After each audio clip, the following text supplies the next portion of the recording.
Before now, you would agree with me that compliance actually is compliance in Nigeria started gaining momentum. Let's say it's less than a decade, less than 10 years ago. Compliance in Nigeria actually started gaining momentum. The CBN came forward and made it compulsory, for all banks to separate compliance units from the other units, probably audit and the likes. So it became important that, particularly in the financial industry, compliance gained momentum just in less than 10 years now in Nigeria, particularly. So before now, compliance was a recommendation for businesses. It was a good thing that an organization it was a good thing as an organization to show that you were compliant with certain regulations, and this helped to make auditing and other processes easier. What he's saying here is that compliance was a recommendation. It wasn't a do or die issue. It wasn't a must. It was like, okay, do this so that you're compliant. It's not like if you actually did not, if you were not complying before, it wasn't an issue. There was no sanction. There was little or no issues if you're not complying, But people, or even if you're not complying, it was easier to pay through than today as it is right now. In time past, even though compliance regulations were recommended, they didn't involve the level of possible fines. That's what I just said now. If you didn't comply, if you were not complying, the fines were not actually associated with not complying. It was just a thing of you as a company complying with regulated authorities. Presently, right now, as we speak right now, 2022, the meaning of non-compliance is that it can easily cripple your wallet by way of sanctions, leaving your organizations with lawsuits, which could ultimately lead to the closure of an organization or business. What he's saying is, right now, if you're not complying with the regulations, with authorities, with the considered authorities right now, your businesses, the long and short is that it could actually lead to the closure of your business. Sanctions leads to closures of business. Some companies have been sanctioned previously, and then they've not. In fact, I know of some fintechs in Nigeria currently that were sanctioned. CBN sanctioned some fintechs. I think that was last year. Most of them were closed. It wasn't because of maybe they were not competent enough. No, they were, but they actually were not taking compliance seriously.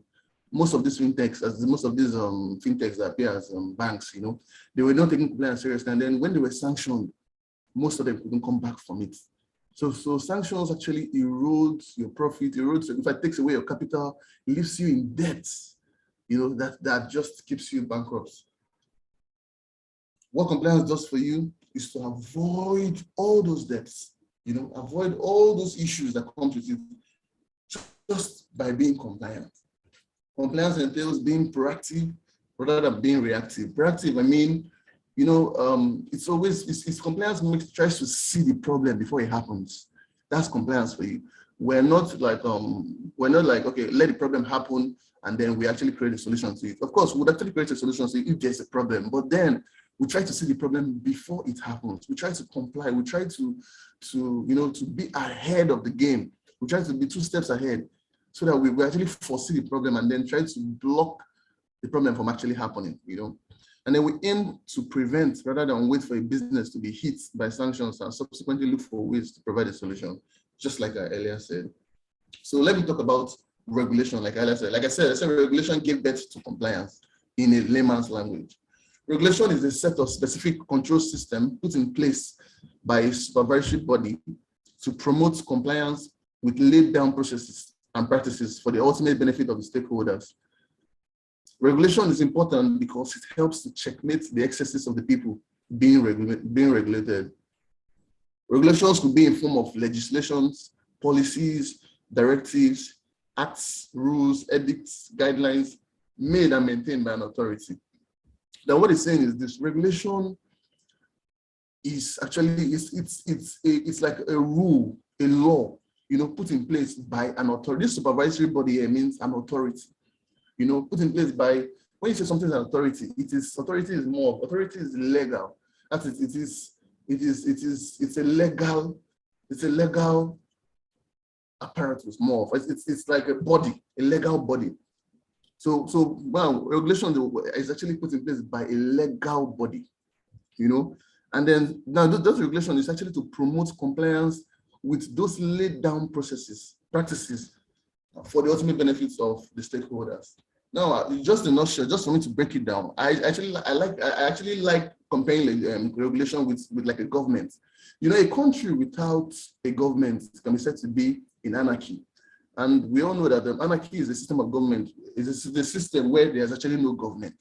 And of course, imagine a country without a government. There will be chaos, there will be chaos, there will be confusion, there will be in fact there will be all manner of vices. Tell me about it. There will be so different kinds of vices.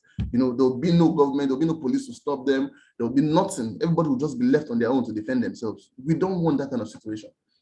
You know, just like Nigeria, for example, we're talking about Nigeria right now. People are saying we don't have a government. Why? Because the insecurity in Nigeria is getting out of hand. Now, imagine if actually we don't have a government. Imagine if people can just pick up guns, you know, form a group, and then they start maltreating the others. You know, but the government is actually there to create laws to say that, okay, when you do something that is actually affecting another person negatively, it's actually not good, and then you must not do it. If you must do it, you would have to go to a prison. Now, I'm actually likening regulation to a country where there's a government. Government actually, in real sense, is me and you.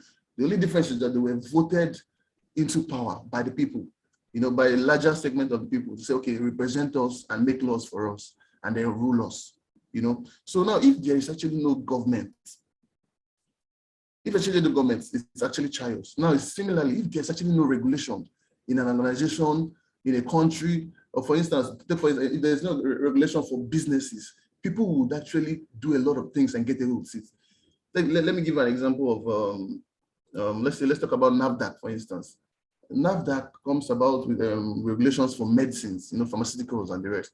You know, a lot of people come out. We have people producing fake drugs, and you know the effect of fake drugs. So the people, it's more about people dying.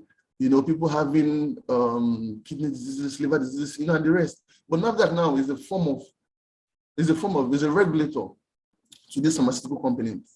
You know, regulating what they do. If you actually make a drug, they actually carry it to the testing lab for them to actually check, okay, is this drug actually used? Is it actually okay for the public to actually use? You know, so that alone brings a form of, you know, security, a form of belongingness, a form of saying, okay, these things are being regulated. And once they're being regulated, it removes those excesses on people. You know, those excesses that ordinarily, without regulation, they would actually come about. So, in other words, regulation in this case comes in form of having a government that helps to create laws to provide behaviors of the people living in the said country. Now, why is there need for regulation? I've actually said some, but I'll still read out this little one. There's this regulation because to have a smooth, fair, and honest operation within the sector, it seeks to regulate. Also, we have regulation to instill discipline and confidence in the system, it seeks to regulate. We also have regulation in order to protect the stakeholders. I'm going to explain all this. Also, we also have regulation to avoid the recklessness that may arise due to non-regulation. That is, where there is actually no regulation, like I said, there will be excesses of people, recklessness. Just in the banking sector, for instance, if there are no regulators, people probably the management of different banks would be, okay, shortly before Soludo came into power as a CBN governor, you know, I'm going to the banks right now. We had a lot of banks, you know, and then although they were being regulated, but it wasn't. We figured out that the regulation was weak. You know, people just come together. People come together and then they float a bank without having the required capital for it. You know, and then people, in other words, people will just declare insolvent and then or bankrupt, and then they allow them to go, you know, with people's funds and the rest. Of course, it was affecting a lot of people. People were committing suicide especially when banks were going bankrupt. So now, when Soludo came to power, he actually changed. You know, he talked about having a capital raise of 25 billion. If you were able to raise 25 billion as at then, they were closing the banks were actually merging with each other in order to come up with that figure. That alone strengthened, you know, the banking system. That was a form of regulation. You know, strengthened the banking system. They improved on the regulation. Now you must know that regulation, that there are two. The regulation comes in, you either under-regulate, there's under-regulation and there's also over-regulation. You have to avoid those two. It's always good to be in the middle. If you under-regulate a sector, for instance, let's say the fintechs, for instance. For me personally, I feel like they are not really. I feel like they're under-regulated. Of course, this is also it's actually it's debatable. You know, apologies if you actually work in the fintech, but I feel like they're actually being under-regulated. Maybe in an aspect of the issue of KYC, you know, knowing your customers and the rest. I feel like they can do more to know their customers. Not unlike the banks, the regular commercial banks. You know, when you talk about KYC, most all banks, all commercial banks, you know, go the extra length to ensure that they actually know the customer. They know where the customer is staying. They know it's not just the customer filling a form and telling you I stay here. You have to actually confirm that that person stays there. There's a visitation report. You know, you have to actually. It's not just being an armchair tourist, being in a place and then you're not actually you don't actually, you just believe whatever the customer says. No, if you just believe whatever a customer says, there's bound to be fraud to happen. There's bound to be fraud. A customer that tells you he stays in so and so address and then he doesn't live there. When he commits fraud, how do you get him? You can't get him. So so you need to actually confirm every single detail. You need to know that KYC means knowing your customer to every detail. You have to know every single thing about the customer so that you can actually, so that in case there are issues, you can actually bring that person to answer for those issues. Now, so those two, under regulation actually, it's more of not being a sector not being regulated properly. And then over-regulation also is actually not good. When you over-regulate a sector, it can actually bring the collapse of the sector. You don't put too much or excess policies on that in that sector. When you put them, you can actually kill it. People can run out of business. Companies can run out of business in that sector.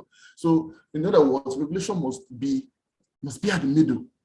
You must be at the middle. You're regulating for the public. You're not just regulating for your own profit or for the government's profit or anything. You're regulating for the public. You also want the business you're regulating to be in business as well. So you're regulating just to safeguard the public interest, the stakeholders. The stakeholders here as the consumers, the investors in those businesses, and as well as the government. Now, it's also important to state that, okay, just like I said earlier, it's also important to state that over-regulation must be avoided as it could choke the system it seeks to regulate and could bring the collapse of that